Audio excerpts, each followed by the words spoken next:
The truth about why Starkiller is considered more powerful than anyone else in Star Wars reveals something far bigger about how legends define the limits of the Force.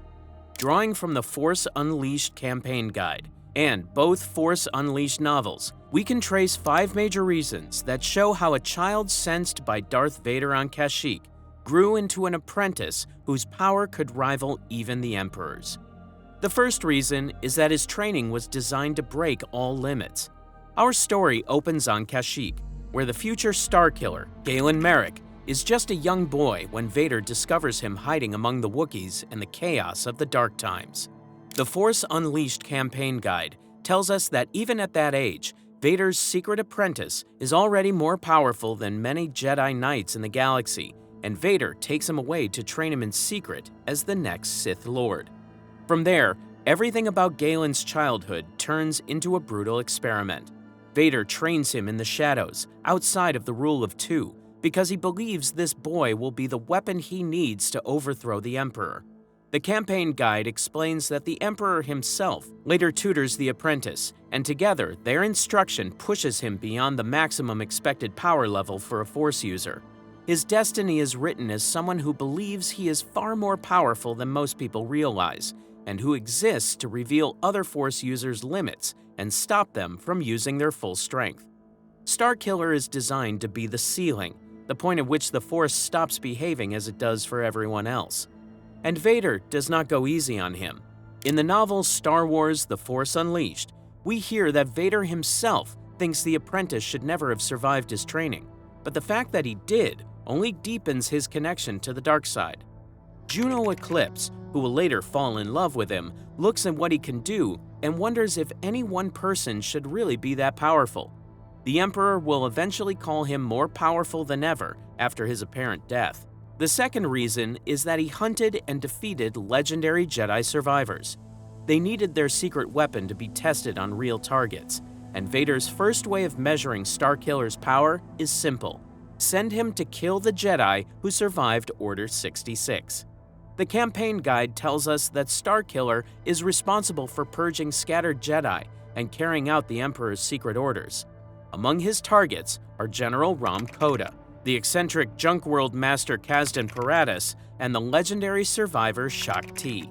Each of those missions shows a different side of his power, and each one raises the bar on what a single Force user can do. On Nar Shaddaa, Starkiller confronts Rom Koda in a crowded, smoky bar. The apprentice is still early in his story here, still learning, yet the novel shows him moving with total control. When he charges at Koda, he feels steady and sure, as if nothing is slowing him down. He uses pieces of the environment as weapons, slicing chairs apart and hurling the fragments at Koda with the Force. When Koda comes in hard with aggressive, shifting attacks, Starkiller falls back on a tight defensive style very similar to Soresu, calmly catching and redirecting each blow. This duel is not only about how well you use a sword.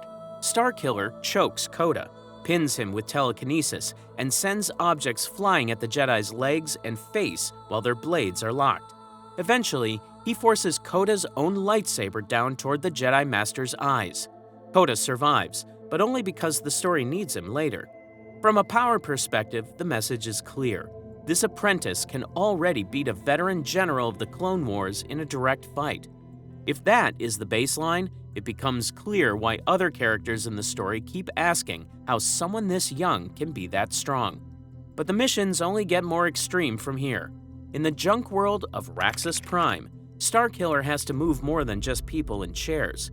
He channels Sith lightning into a damaged hyperdrive, forcing a massive Corvette to roar back to life so he can physically shove it out of his path using the Force. He blasts a hole in the hull big enough for a TIE fighter to fly through, and when scavenger droids swarm him, he turns them into scrap with arcs of lightning. Inside the twisted halls of a fake Jedi temple made of garbage, he faces Kasdan Paratus and his monstrous junk golem.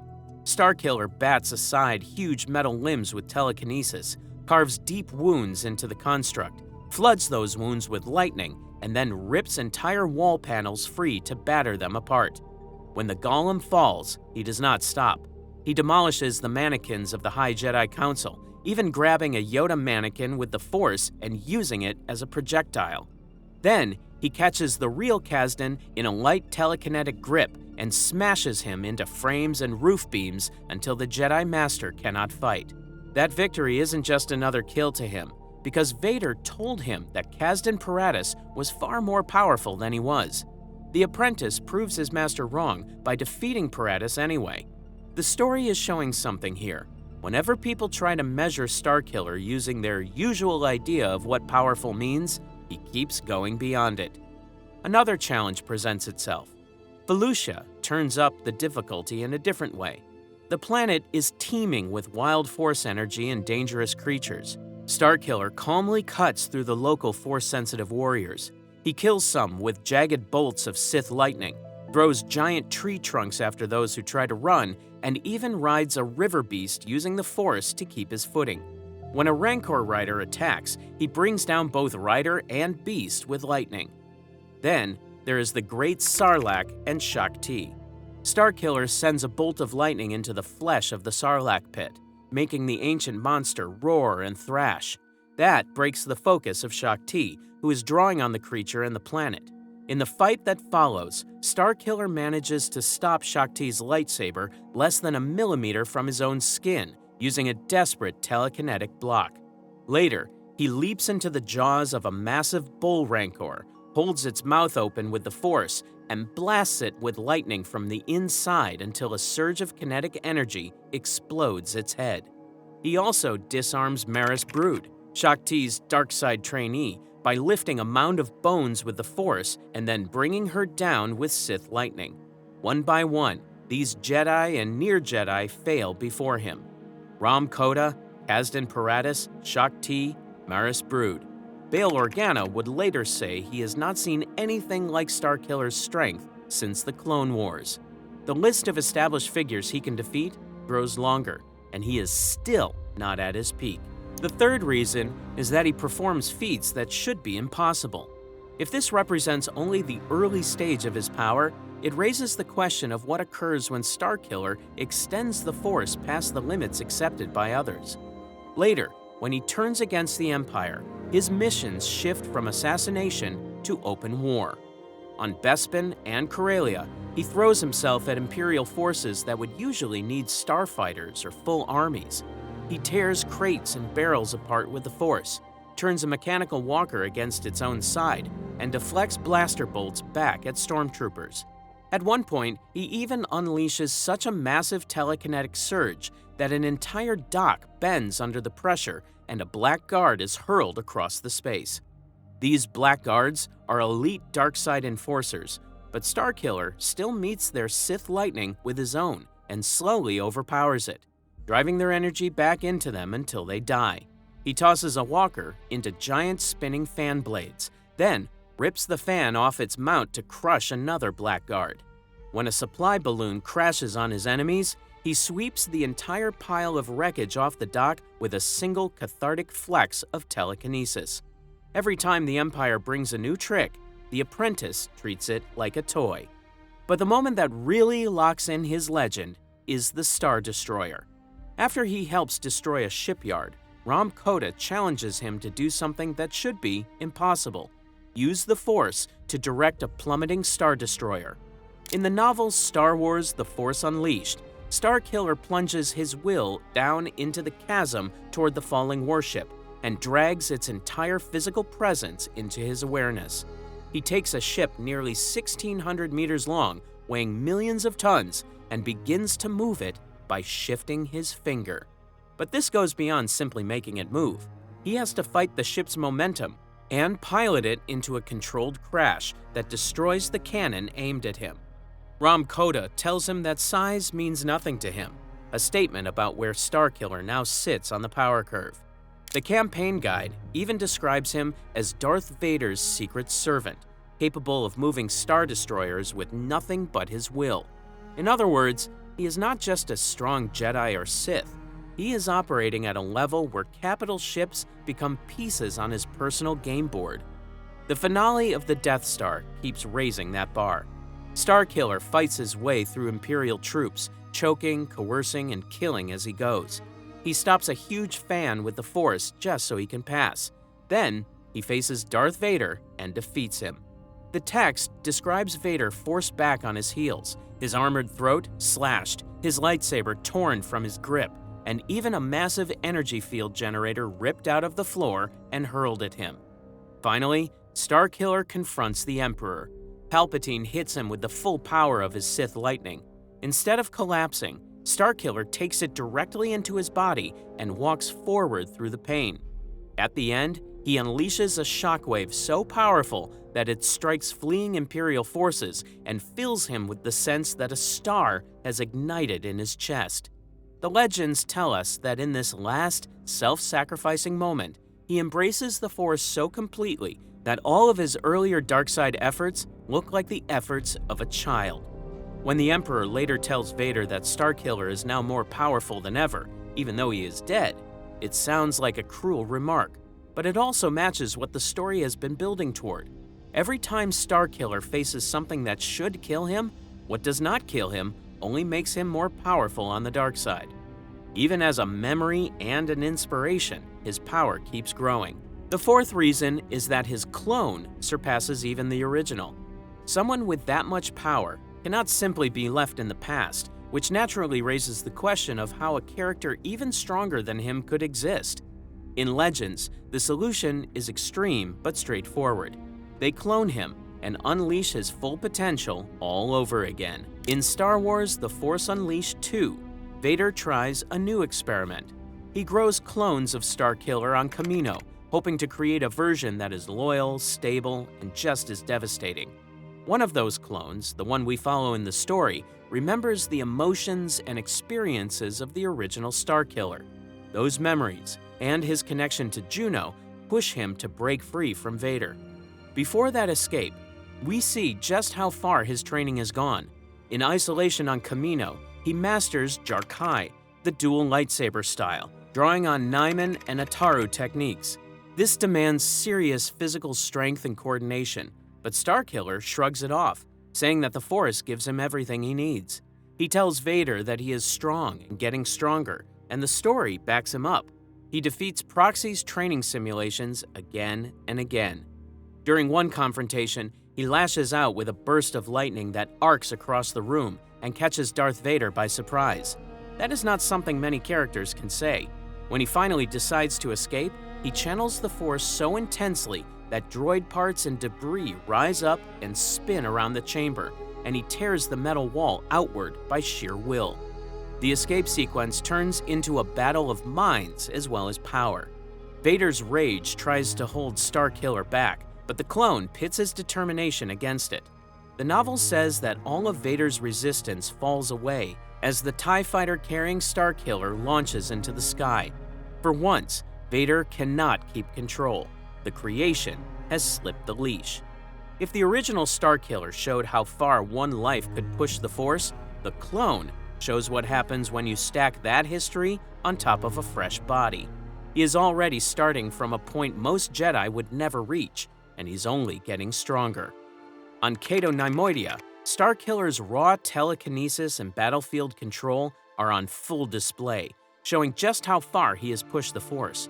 At one point, he simply flexes his will, feeling the Force swell and rise within him like an invisible muscle, giving him the strength to manipulate the environment itself.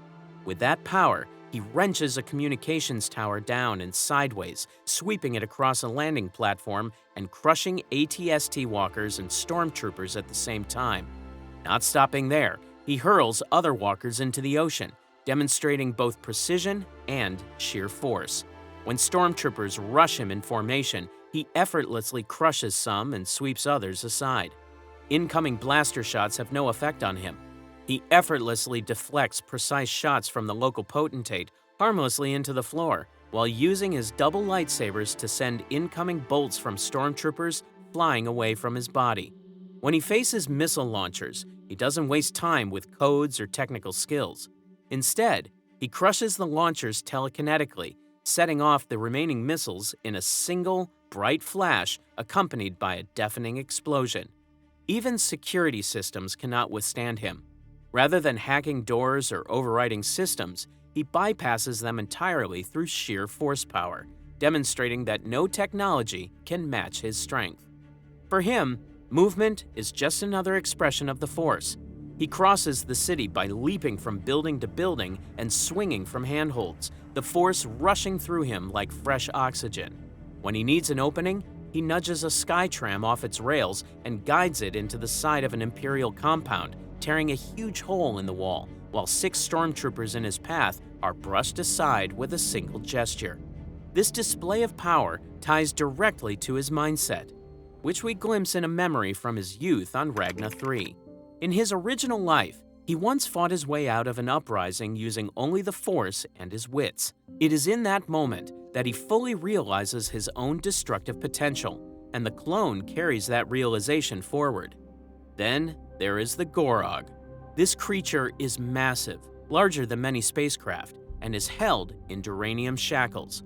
Most fighters would be crushed without leaving a mark. Starkiller stands his ground behind the strongest force barrier he can summon, letting the Gorog's converging fists slam against an invisible wall. He pours lightning through the duranium shackles into the beast's muscle tissue, turning his restraints into weapons. In the end, he focuses a single, pure lightning bolt into the creature's metal anchor, driving the energy into its heart and stopping it dead. Ram Koda reminds him that he is a Jedi and that size means nothing to him, reinforcing the same theme seen in the Star Destroyer scene. Whether he is facing a massive ship, an imposing fortress, or a dangerous monster, Starkiller fights as if size itself is an illusion, showing just how far his power has grown. What makes the clone even more dangerous than the original is that his power is not just physical. It extends to the mind and the environment around him.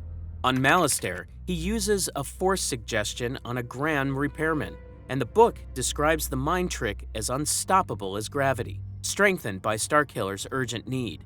He then manipulates the battlefield further, using the Force to absorb all sound around his movements and shrouding himself in shadow so that stormtroopers only see half-formed phantoms, raising false alarms at nothing. With a single flick of telekinesis, he can trigger a life support alarm to distract guards and bend the situation entirely to his advantage. All of this builds naturally toward one of his most shocking feats, the Salvation Incident. To reach the frigate carrying Juno, he dives from orbit, relying on a powerful force shield to survive the heat of re-entry as he strikes the hull. Once aboard, he pushes his senses outward until there is no line between Starkiller and the Salvation itself. From the perspective of the Force, they become a single being. Using that connection, he channels all of his power and blows the entire frigate into a billion pieces, precisely stopping it from colliding with Juno. This is not a small explosion or an accidental overload. It is a controlled, frigate-scale act of destruction, executed with perfect precision to prevent disaster. At this point, inert matter, starship hulls, and towers are exactly what he later realizes them to be. No match for the Force, and therefore, no real obstacle to him. If he can accomplish all of this under such extreme circumstances, the question naturally arises: what happens when he is trapped in a tower full of clones of himself, with the real Darth Vader standing in his way once again?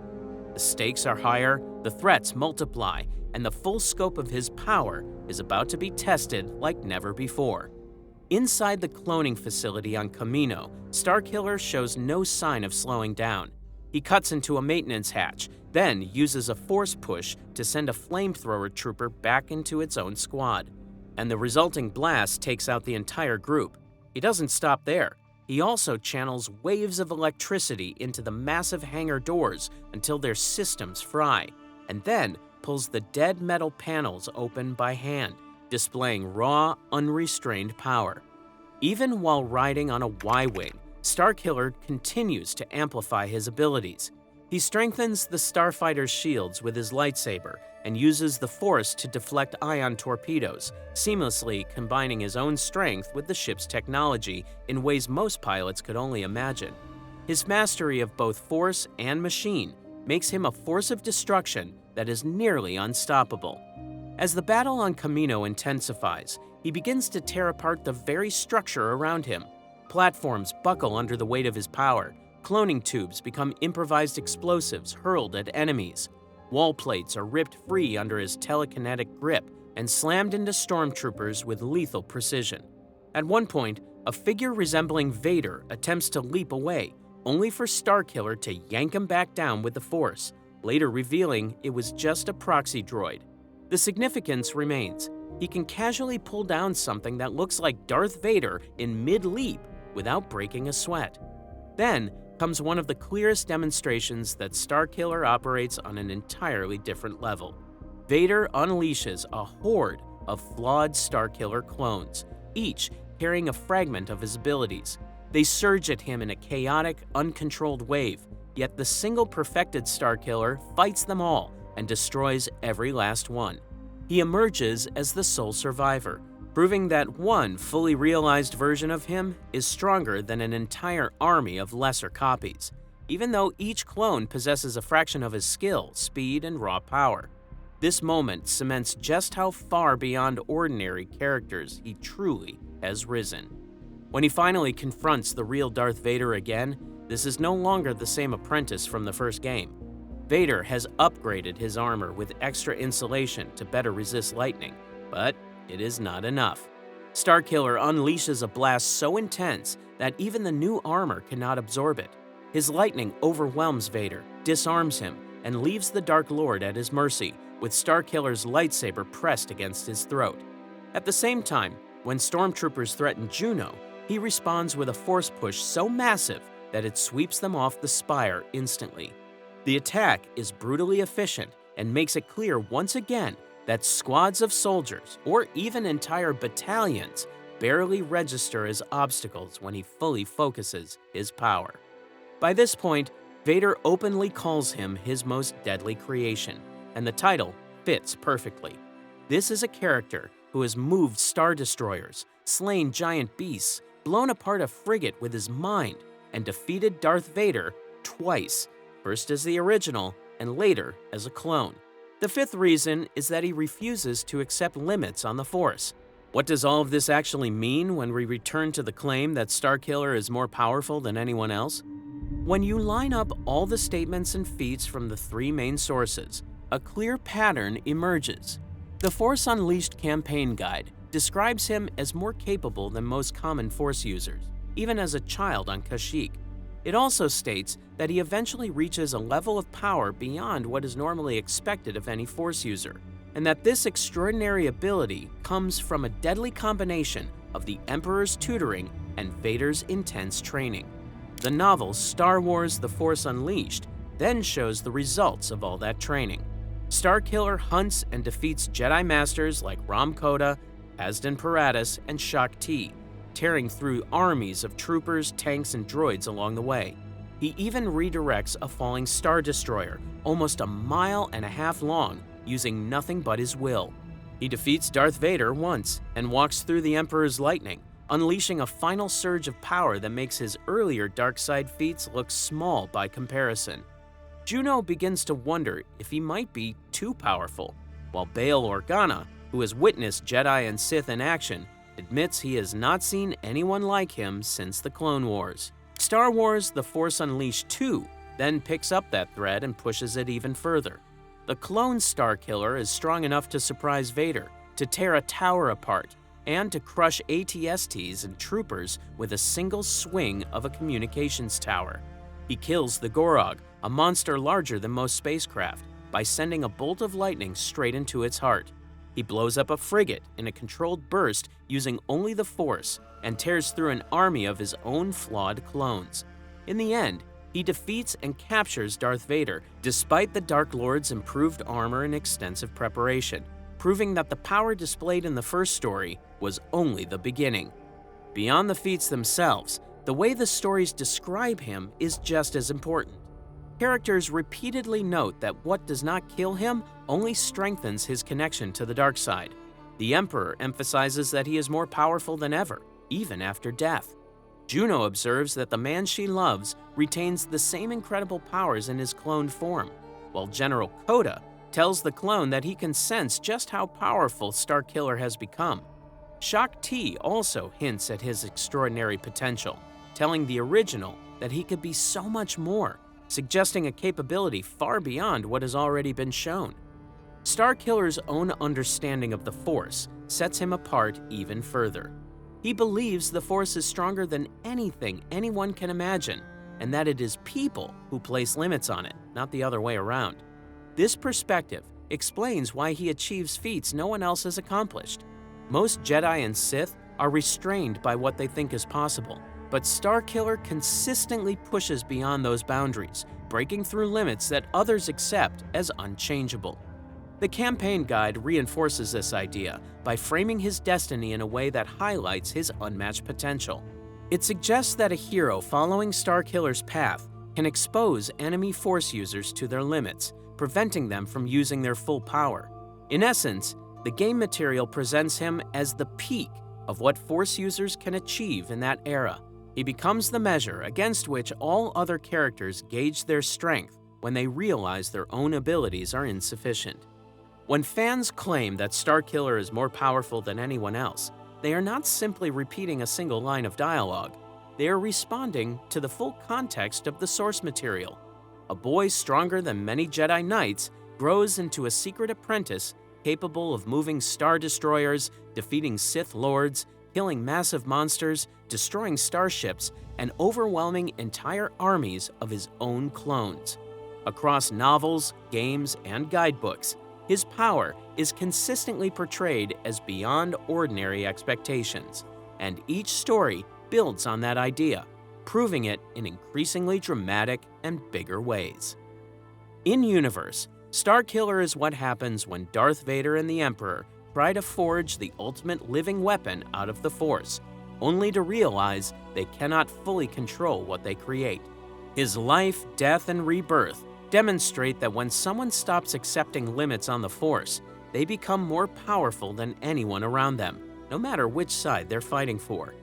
If you're curious about another key decision involving Vader and the Force, check out the next video to discover why Darth Vader never hunted Yoda after Order 66, and what this reveals about his complex relationship with the Force.